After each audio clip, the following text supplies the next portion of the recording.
Muito obrigado pelos comentários que fazem aqui no nosso programa Reflexão do Evangelho. Obrigado pelas orações por mim. Obrigado pelas intercessões em favor do nosso país e da justiça de que nosso povo precisa. Neste segundo domingo do Advento, momento de reflexão, de introspecção, de meditação e, sobretudo, de conversão, o Evangelho para esse domingo, dia 4 de dezembro de 2022, segundo domingo do Advento, é o de São Mateus, no capítulo 3, principiando pelo versículo 1 e concluindo no versículo 12. Peço, como sempre, que tem pause aqui para que vocês leiam o Evangelho, porque é denso, é rico, tem mais de 2000 anos, mas é atualíssimo e vale a pena ser lido para o nosso enriquecimento espiritual, a nossa consciência e o fortalecimento da nossa fé.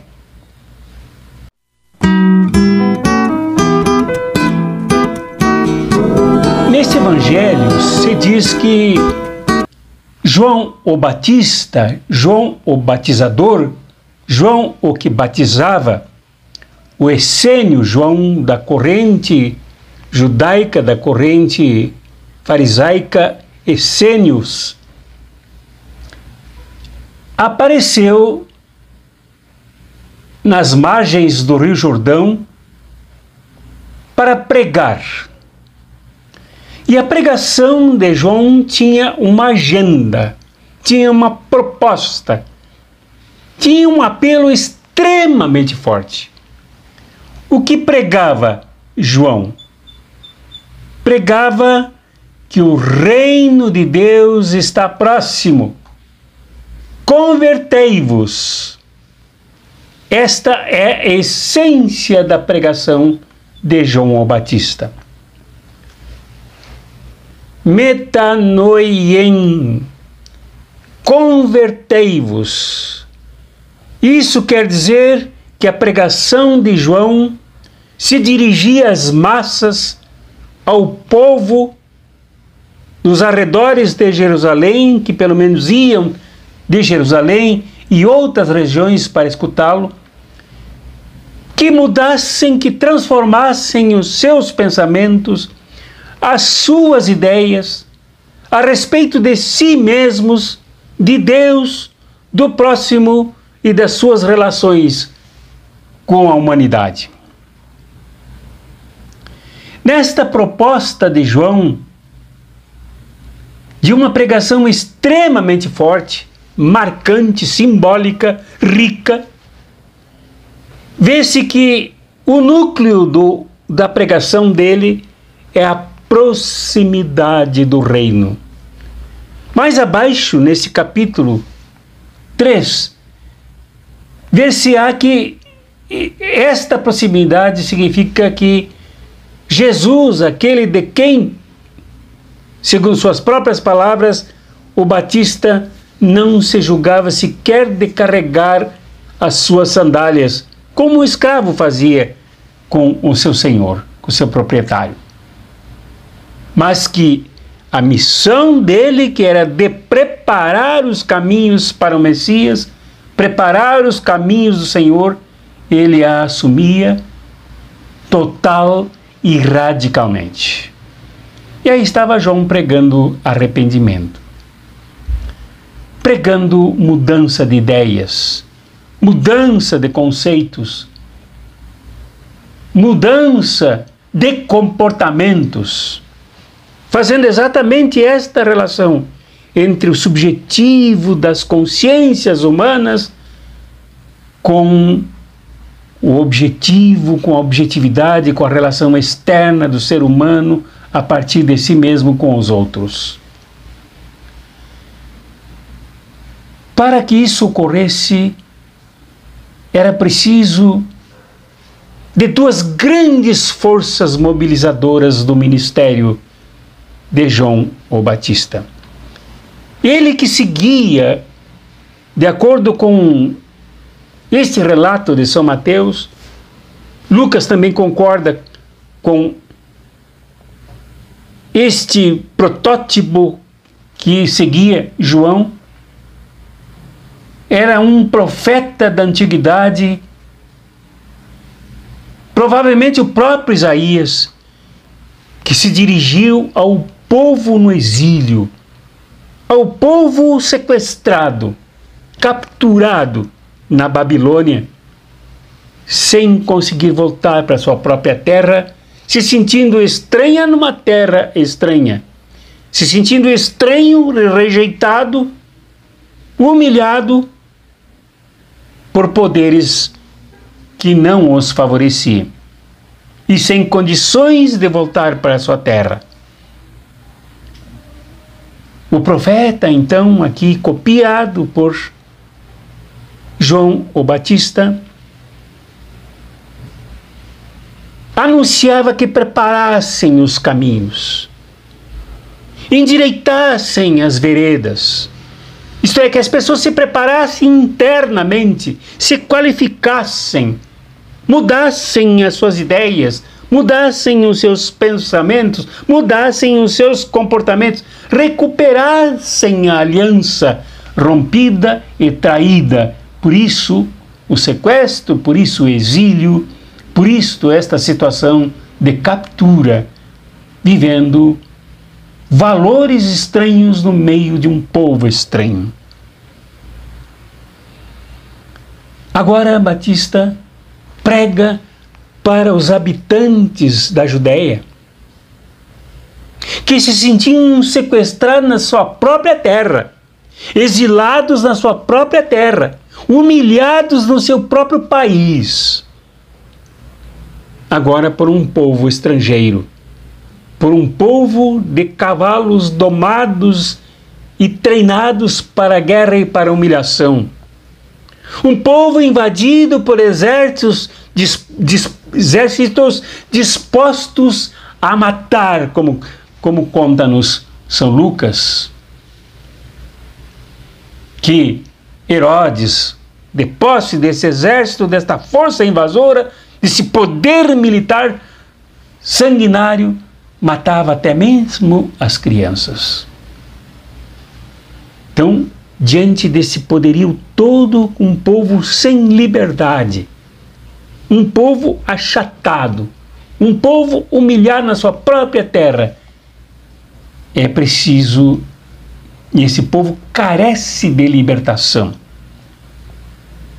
Mas para se libertar é preciso endireitar os seus caminhos.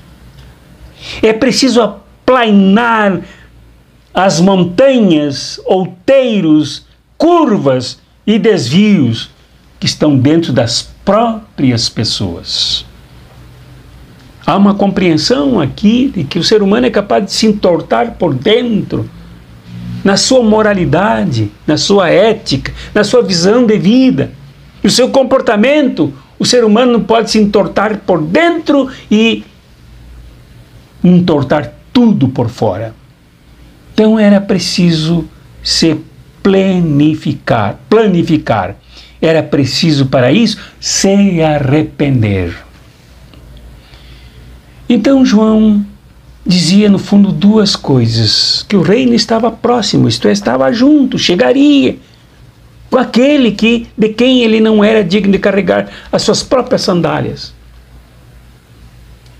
O reino chegava, estava próximo. Então, com isso, João nos ensina aqui duas coisas. Para que as pessoas se convertam, pratiquem o metanoem, a mudança de mentalidade, é preciso um projeto, é preciso uma proposta clara, que funcione, que tenha programa, que tenha agenda, que tenha passos a serem dados. E este projeto era o reino que estava próximo. Ninguém pode pedir às pessoas que mudem sobre nada, sobre si mesmas, sobre seus pensamentos que são muito queridos, sobre seu comportamento que é muito cultivado, que vira vício, que vira condicionamento. Levantar-se do mesmo jeito, deitar-se do mesmo jeito, falar do mesmo jeito com as pessoas. Tudo vira condicionamento. Para que haja mudança é preciso uma força muito maior que seja perceptível.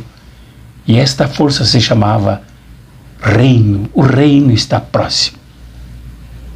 É preciso que ele encontre preparo, qualificação, transformação, mudanças nas pessoas, que agora não se encontram distantes no outro reino, mas na sua própria terra, exiladas, esmagadas, pisadas. E outra coisa que João ensina é que é preciso pessoas que realizem este anúncio, esta pregação, este ensino, esta catequese, esta educação capaz de mudar as pessoas. E aqui quem aparece para isso é João, o Batista, com tanta simplicidade, comendo gafanhoto e mel, se apresentando às pessoas com uma linguagem acessível, se movendo por entre as pessoas como alguém das pessoas. Então, duas coisas são importantes para as grandes mudanças. Uma, que haja um paradigma, que haja uma proposta. Ninguém muda sem uma proposta absolutamente capaz de causar impacto para a transformação. E segundo, é preciso quem realize o anúncio, a prática deste reino. É preciso que pessoas realizem isso, como Batista o fez, como o profeta do Antigo Testamento que constrói as pontes para o Novo Testamento. O profeta da Antiga Aliança que a vê caducar e agora adentra na Nova Aliança, trazendo para apresentar o Messias, aquele que vem mudar o mundo. E em Lucas, João apresenta diante de um povo que se perturba com o novo, um povo que se inquieta com o reino anunciado, que pergunta o que devemos fazer. João então responde, de acordo com o relato de Lucas, capítulo 3, entre os versículos 10 e 14, principalmente, quando o povo pergunta, quando a multidão pergunta, que devemos fazer? Ele responde, quem tem duas túnicas, dê uma, e quem não tem o que comer, receba o que comer de quem tem.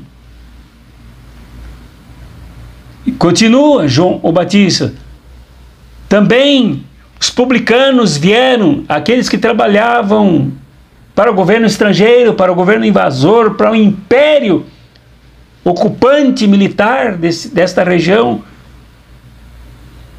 Aqueles que eram eram membros do povo, que estavam aí no meio do povo, escutando Batista, também perguntavam, mestre, que devemos fazer? E ele lhes respondeu, não exijais mais do que vos foi ordenado. Porque era a prática dos publicanos, pelo menos dos seus chefes, como Zaqueu, por exemplo, de acumular comissões e propinas e mais ganhos em cima daquilo que eles cobravam como impostos para o invasor. João o Batista os ensina a não fazerem mais isso. Quer dizer, se arrepender e realizar na prática o fruto do arrependimento. E também os soldados lhe perguntavam: o que fazer? João respondia: não pratiqueis violência, nem defraudeis a ninguém, e contentai-vos com o vosso soldo. Soldados também eram considerados pessoas que podiam mudar seus pensamentos, mas que tinham que combinar a mudança de pensamento com a prática. Em outras palavras, João o Batista disse que é chegado o momento do machado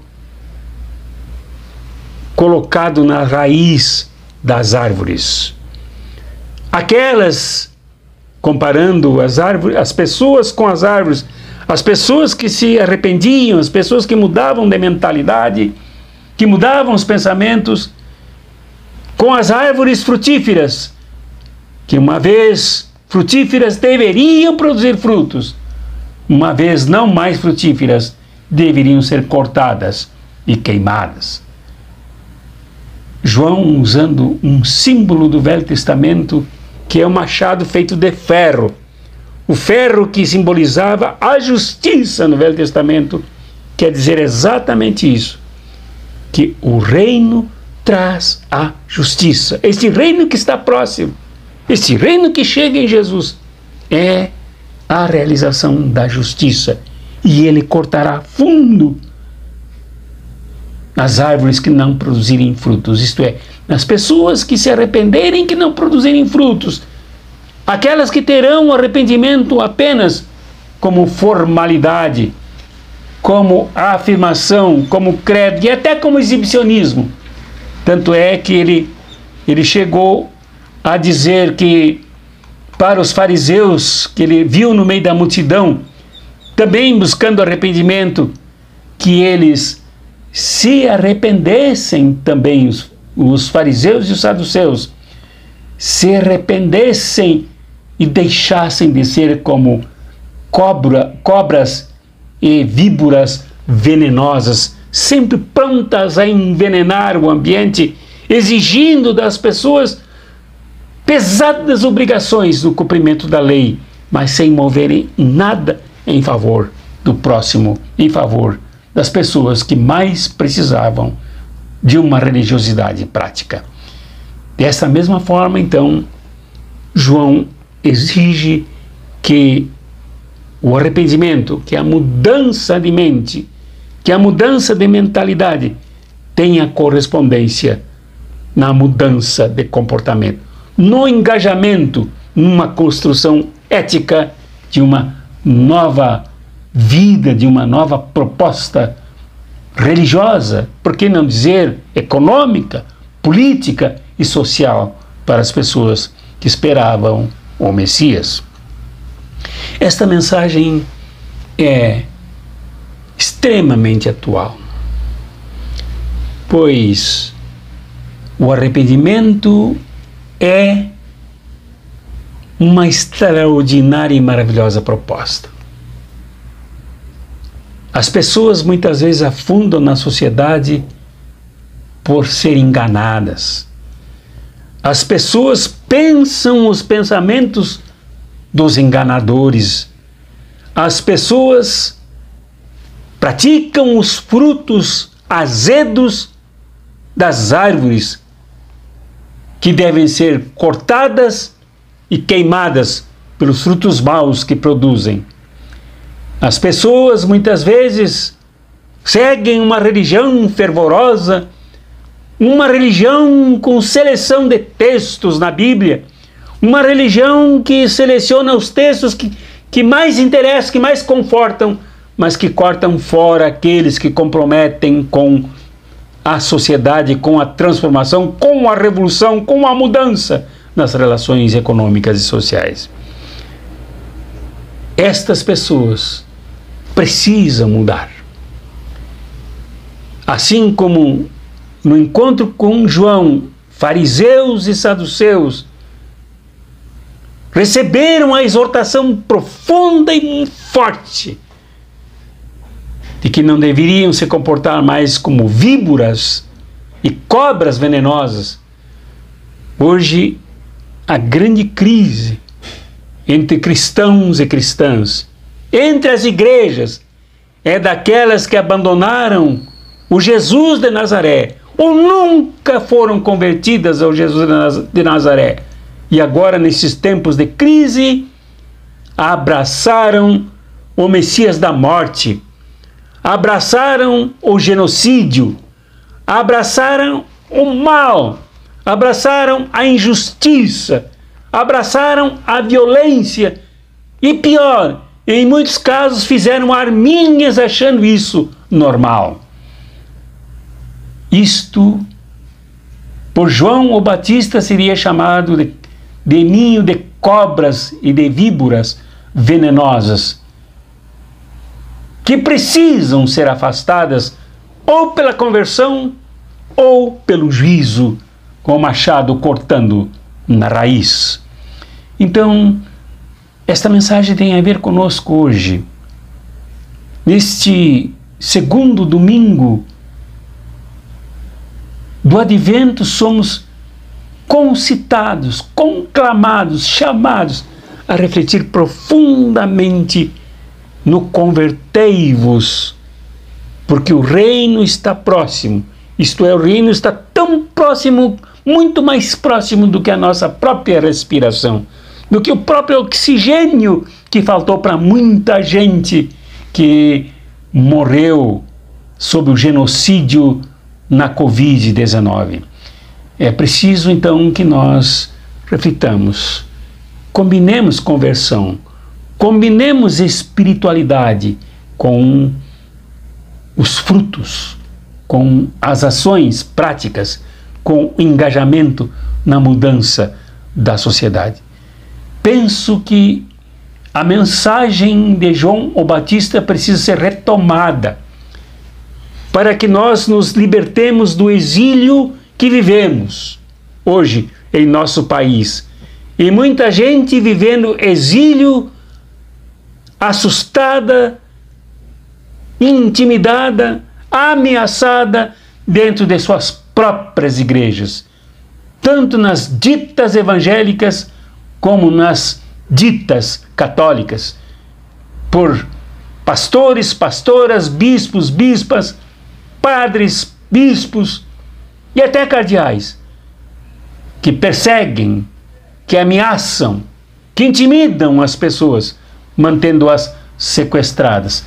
Estes fariseus, estas cobras e estas víboras, ou se convertem ou devem ser cortadas nas raízes por não somente não produzirem frutos, mas por tentarem impedir os que se convertem de produzir frutos de arrependimento, frutos que nutram as pessoas, como aconselhou João o Batista no testemunho aqui de Lucas também, no capítulo 3, do versículo 10 ao versículo 14, que nós fizemos menção aqui. Que Deus, meu irmão e minha irmã, na sua imensa misericórdia, mexa e remexa no teu ser e te emocione para a conversão, para o arrependimento. Que Deus, que chamou Batista para as barrancas do Rio Jordão, seja aquele que chame alguém para perto de ti, para te chamar de volta para o seu reino, para o reino que está próximo, para o reino que está junto, para o reino que traz arrependimento, mas que traz também a justiça, para que produzas muitos frutos, a fim de que a alegria tome conta de ti e te faça feliz. Em nome do Pai, e do Filho, e do Espírito Santo. Amém.